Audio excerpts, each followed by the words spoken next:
더불어민주당 이재명 대표의 공직선거법 20재판이 이번 달 26일 마무리가 되죠.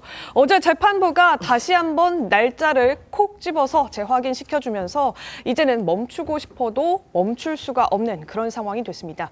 2년 넘게 걸렸던 1심과는 확연한 차이가 있는 상황인데요. 3차 공판이 있었던 어제 이재명 대표 출석 모습부터 보고 와서 자세하게 짚어보겠습니다. 항소심 선고 빨리라도 걱정 안 한다 이렇게 말씀하셨는데 어떤 의미인지 설명 부탁드립니다. 어제 확신하시나요? 오늘 첫 증인신문인데 어떤 건 준비하셨는지 궁금합니다.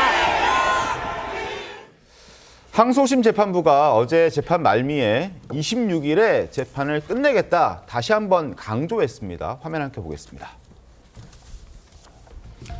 어제 항소심 3차 공판이 있었습니다. 재판부가 26일 오후 최종 변론 절차를 진행하겠다, 결심하겠다 이렇게 얘기를 했습니다. 그래서 남은 재판은 이제 두 번입니다. 19일과 27일 이렇게 두 번 남았고 매주 수요일에 열립니다. 지난달 첫 재판 때 예고했던 대로 26일 그대로 결심하겠다, 더 늦춰지거나 그런 일 없다라고 다시 한번 재확인시켜줬고, 그래서 법조 일각에서는 이재명 대표 측에서 제기한 위헌 심판 청구, 이건 수용하지 않는 방향으로 갈 것 같다, 이런 목소리도 함께 나오고 있습니다. 네, 이재명 대표 공직선거법 2심이 빠르게 이루어지고 있지만 걱정은 되지 않는다 이렇게 말하기도 했습니다. 왜 그럴까요? 한번 들어보겠습니다.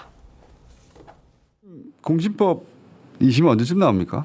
3월 달쯤에 선고하겠죠. 매우 빨리 진행되고 있는 거고요. 우리로서도 뭐 그렇게 그에 대해서 뭐 불만 없습니다. 빨리 정리되는 게 좋죠. 그래서 저는 아무 걱정을 하지 않는데. 공신법 2심은 아마 3월에 나올 것 같고, 그러면 대법 판결이 두 달 내에 나올 것 같지는 않으니 그건 불가능합니다. 그거는 불가능하죠. 그거는 그 형사소송법 절차 때문에 불가능해요.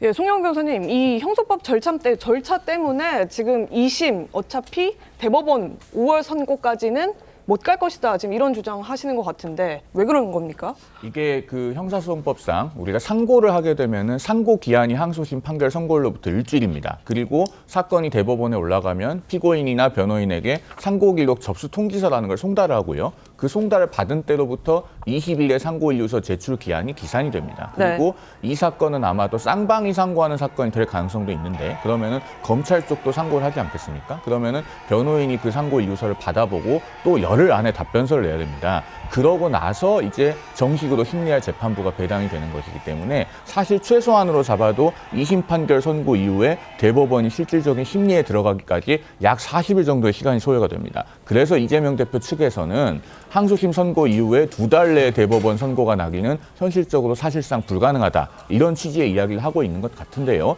다만 대선 후보가 되겠다는 이재명 대표가 저런 태도를 보이는 것은 대단히 부적절하죠. 대선이 있기 전에 나에 대한 선거법 위반의 논란은 대법원 판결로서 신속하게 정리가 되는 것이 맞다. 하루라도 신속하게 판결해달라, 이렇게 얘기를 해야지 대선 때까지 판결이 날 가능성이 없다, 이렇게 얘기하는 것은 공당의 대표이자 대통령이 되겠다는 사람으로서 대단히 부적절한 것이다, 이렇게 말씀드리지 않을 수가 없습니다. 그러니까요. 정광재 대변인, 만약에 지금 이 2심 선고가 난 이후에 한 3월 중순쯤 난다고 하면, 그리고 지금 윤석열 대통령 탄핵 심판이 이르면 3월 초에 날 수 있다, 이런 얘기도 나오고 있잖아요. 그럼 그로부터 60일 이후에 대선인데 그 사이에 이재명 대표 대법 선고, 최종 선고가 나지 않게 되면 향후의 상황은 더 복잡해지는 거 아닙니까?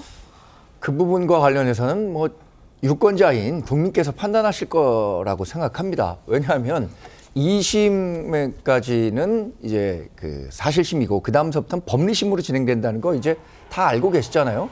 실제로 2심에서 유죄 판결을 받은 그 판결이 대법원에서 뒤덮일 그 가능성은 대단히 낮다는 것도 잘 알고 계실 겁니다.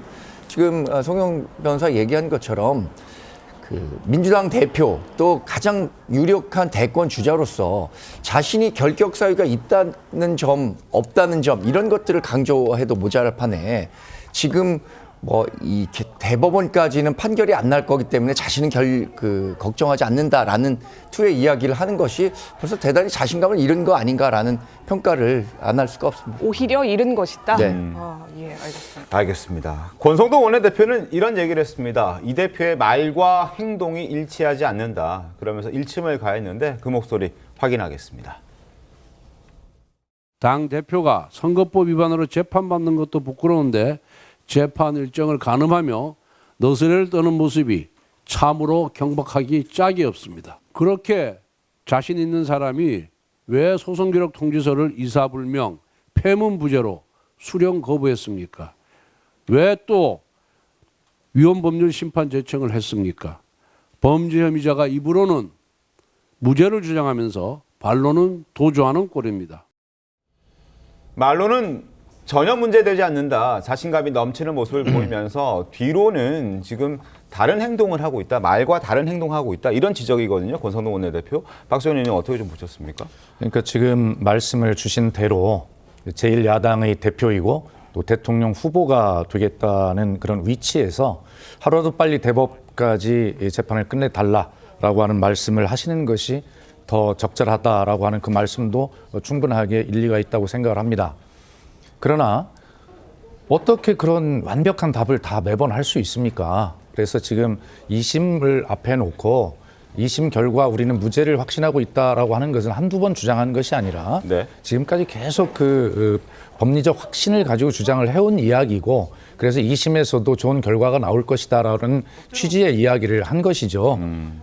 그래서 지금 저희 민주당 내부의 구성원들은 저까지도 그렇습니다만 1심에서 뭐 예를 들어 위증교사 이런 건 모르겠습니다만 이 공직선거법상 허위사실 유포에 대한 이 부분이 유죄가 그것도 그렇게 중형이 나온 것에 대해서 납득을 하지 못하고 있거든요. 저희들이 가지고 있는 판단으로는. 네. 그래서 여전히 이 부분에 대해서 2심에서 1심의 이 선고가 다시 바로잡힐 것이다라는 확신을 가지고 있다라고 하는 그런 뜻이고요.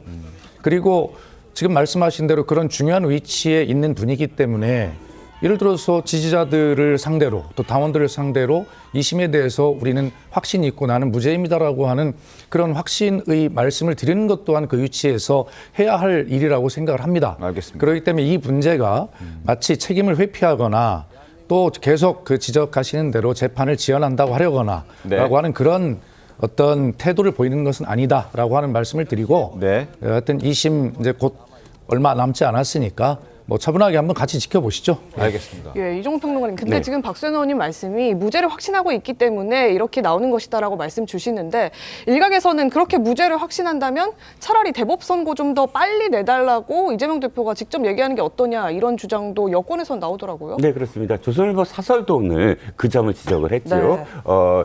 야당 대표가 떳떳하게 대법 선고까지를 본인이 스스로 만약에 요구한다면 훨씬 더 야당 대표로서 또는 대통령 후보로서 앞으로 이제 그 닥칠 조기 대선이 만약 이루어진다면 떳떳한 말이 아니냐 싶은데 저는 지금 이재명 대표가 왜 이런 발언을 했을까라고 생각을 하면 네. 중요한 건 이거예요. 그거를 읽으려면 어디서 했느냐. 무슨 발언으로 했느냐거든요. 김어준 방송에 나가서 특별히 그런 발언 없다가 갑작스럽게 대법 이야기를 했습니다. 김어준 씨 방송에 나간다는 건 사실 김어준 씨 방송이 물론 뭐 국민들이 전체 다 들을 수도 있지만 특정 집단, 특히나 이제 개딸이라든지 표현되는 지지자들이 지금 듣고 있는 방송 또는 민주당 지지자들이 옹호하는 방송 아니겠습니까? 네. 그러면 지금 이재명 대표가 거기서 이야기하는 건 바로 이런 뜻이라고 저는 생각을 합니다. 그 직전까지 비명계가 목소리를 높이고 있잖아요. 비명계의 목소리를 뭐 때문에 높입니까? 바로 선거법 이 선거 때문에 그렇습니다. 네, 선거법 리스크. 예, 네. 3심이 어떻게 되느냐? 2심까지 나오더라도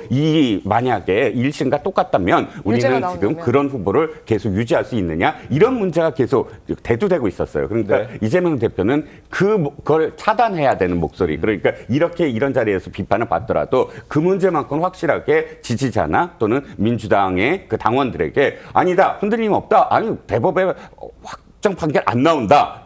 대선까지 뭐 이런 메시지를 확실하게 던져야만 이 비명계의 어떤 목소리를 잠재우거나 또는 비명계의 목소리가 나올 때마다 더 공격적으로 그것을 어떻게 잠재울 수 있는 그런 시도가 아니었겠느냐라는 생각이 듭니다. 알겠습니다. 네, 지금부터는 어제 재판에서 조금 더 쟁점이 됐던 사안들 한번 그렇습니다. 짚어보겠습니다. 이 재판의 속도를 내고 있는 재판부가 어제 이재명 대표 재판에서 검찰에게 이런 요청을 했습니다.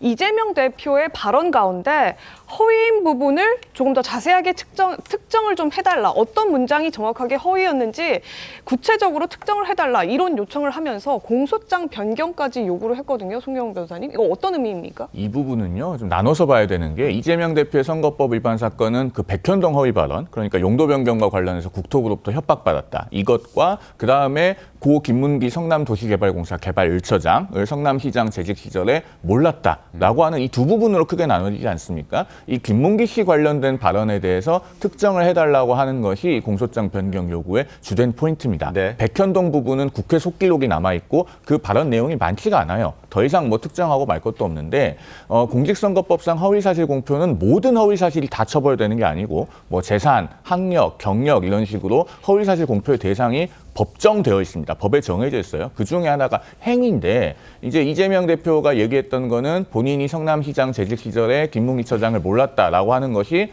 행위의 문제가 아니라 기억의 문제다 이렇게 주장합니다. 그러니까 검찰의 논리는 그게 아니고 김문기 처장과의 일체의 교유 행위를 다 부인한 거다. 이렇게 보고 있거든요. 그러면은 법원이 지금 공소장을 변경해서 특정을 하라고 하는 것은 이재명 대표가 지난 대선 때 8일 동안 4곳의 방송사를 돌아다니면서 김문기 씨와의 관계를 부인합니다. 그 발언 전체를 뭉텅이로 제시를 해서 이걸 다 허위사실 공표냐라고 판단을 받을 게 아니라 어느 부분이 그 교유 행위를 부인한 것인가를 구체적으로 공소장에 명확하게 정리해달라라는 포인트이고, 즉 1심에서 유죄 판결을 받은 그 백현동 부분을 다시 특정하라는 취지는 아닌 것으로 저는 그렇게 이해하고 있습니다. 그러니까 백현동은 아니고 이제 김문기 씨 관련 발언에 대해서 구체적인 문장을 좀 짚어달라 이런 취지인데 이게 좀 긍정적인 시그널입니까? 아니면 부정적인 시그널이라고도 볼 수가 있겠는 게 뭐 구체적으로 정확하게 명징하지 않기 때문에 좀 더 세부적으로 짚어달라는 재요청을 한 것인지. 그 부분에 대해서는 사실 제가 법정에 직접 있지 않았기 때문에 네. 우리 언론에서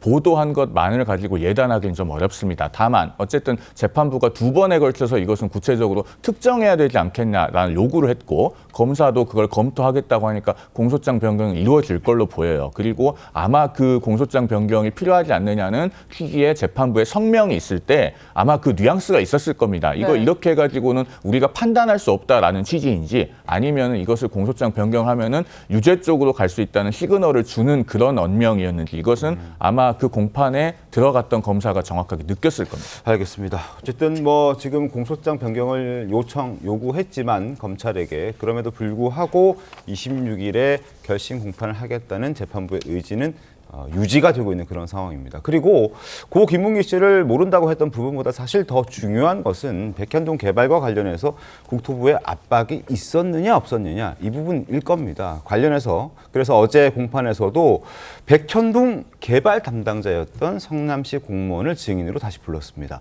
역시나 국토부에서 협박을 받은 적은 없다고 답을 했습니다. 자, 이 부분을 저희가 한번 얘기를 해보도록 하겠습니다. 자, 이종근 평론가님 어떻습니까? 없다라고 했던 부분, 1심에서 나와서 얘기했던 사람들, 증인들의 목소리와 크게 다르지 않습니다. 네, 그렇죠. 네. 저는 이 증인이 어떤 발언을 할 건가 굉장히 관심을 뒀어요. 왜냐하면 지금 이재명 대표 측, 그러니까 이재명 변호사 측에서 지금 내세운 증인이거든요. 네. 더군다나 공무원입니다. 성남시 공무원인데 이재명 대표 측에서 내세웠다면 1심에서 나와서 지금 그런 사실이 없다고 이야기하지 않은 또 다른 공무원이 있겠구나라는 상상을 할 수 있잖아요. 고법에서까지 또다시 공무원을 지금 내세운다면. 네. 그런데 결과적으로는 그런 사실이 없었습니다. 그러면 최소한 이 증인을 이재명 대표 측에서 내세울 때는 우리한테 유리한 증언을 할 것이다 라는 생각을 하고 내세웠어야 정상적이지 않습니까? 그러니까 결론적으로 봤을 때